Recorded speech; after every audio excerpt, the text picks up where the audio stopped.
Hello everyone, নমস্কাৰ মই কাকলি আপোনালোক সকলোকে মোৰ অন্য এটি নতুন ভিডিঅ'লৈ স্বাগতম জনাইছো।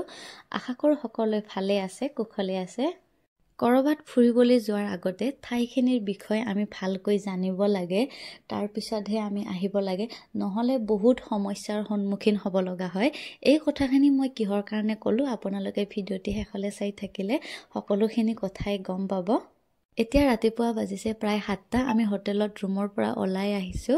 আমি শিলঙত দুদিনৰ বাবে আহিছো আৰু এই দুদিনত যিমানখিনি পাৰো মানে ভাল ঠাইখিনি চাম বুলি ভাবিছো আৰু লগতে আপোনালোককো দেখাম।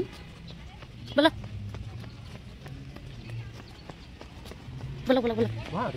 যোৱাকালিৰ পৰা মই বতৰটো এনেকুৱাই দেখিলো, কিনকিনিয়াকৈ বৰষুণ আনি আছে। শিলঙততো বতৰ এনেকুৱাই হৈ থাকে, প্ৰতিটো মুহূৰ্ততে বতৰ সলনি হৈ থাকে। এই মাত্ৰ যদি বৰষুণ দিছে, অলপ পিছত ৰ'দো দিব, তেনেকুৱা। শিলঙলৈ যিহেতু মই প্ৰথমবাৰ আহিছো, সেই কাৰণে মোৰ সকলোখিনি নতুন এক্সপিৰিয়েঞ্চ, নতুন অভিজ্ঞতা, সেই কাৰণে মই বেছি এক্সাইটেড। ৰাস্তাতে এখন বহুত ধুনীয়া পাৰ্ক দেখা পালো, ভাবিলো পাৰ্কখনত সোমাই পেলাই চাই যাওঁ, কিন্তু সিকিউৰিটিজনে ক'লে যে ইমান ৰাতিপুৱাই পাৰ্ক খুলি নিদিয়ে, ৰাতিপুৱা 8 বজাতহে মানে গেট খুলি দিয়ে। সেইকাৰণে আমি এই পাৰ্কখন আছিলে, আমি বাহিৰৰ পৰাই এনে অলপমান চাই আমি গুচি আহিলো। এতিয়া আমি মেইন ঠাইলৈ আহি পালো, মানে এলিফেণ্ট ফলছলৈ আহি পালো। ভিতৰত যোৱাৰ আগতে প্ৰথমতে টিকেটটো কাটি ল'ব লাগিব, সেইকাৰণে ইয়াতে আমি টিকেটটো কাটি ল'লো। আৰু আপোনালোকৰ সুবিধাৰ কাৰণে কৈ দিছো, টিকেটৰ প্ৰাইচ হৈছে 100 টকাকৈ লৈছে এজনৰ।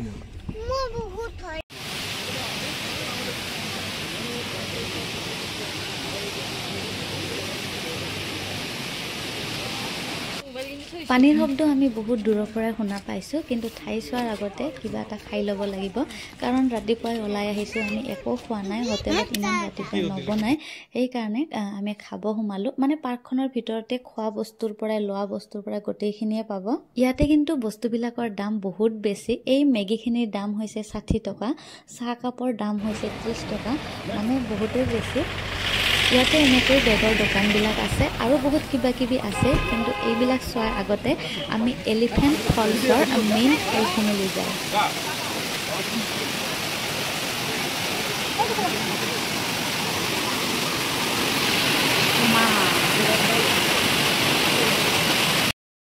ইয়াতে 3টা ৱাটাৰফল আছে আৰু 3টা ৱাটাৰফল বেলেগ বেলেগ ধৰণৰ। এইটো হৈছে প্ৰথম ৱাটাৰফল। এইটোৰ পানীখিনি লাহে লাহে পৰি আছে, যদিও শব্দটো আমি বেছি শুনা পাইছো, কিন্তু বাকী দুটাতকৈ বহুতেই কম।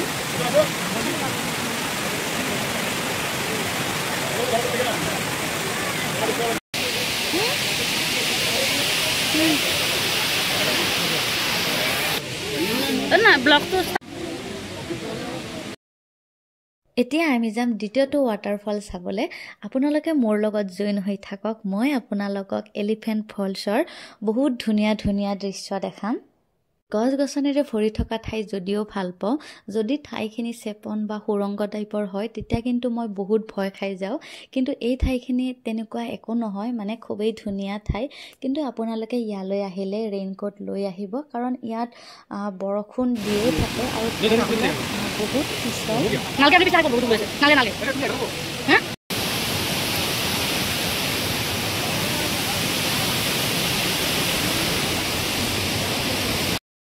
আৰু এইটো হৈছে দ্বিতীয় ৱাটাৰফল। এইটোৰ পানীখিনি বহুত স্পীডত আহে আৰু এই ৱাটাৰফলটোৰ আমি কাষতেই আছো, একেবাৰে কাষত। এয়া দেখিছেনে, ইয়াতে কাষত চিৰি আছে, চিৰিবিলাকৰে আমি তলৰ পিনে যাব লাগিব আৰু তলত আছে তৃতীয়টো ৱাটাৰফল।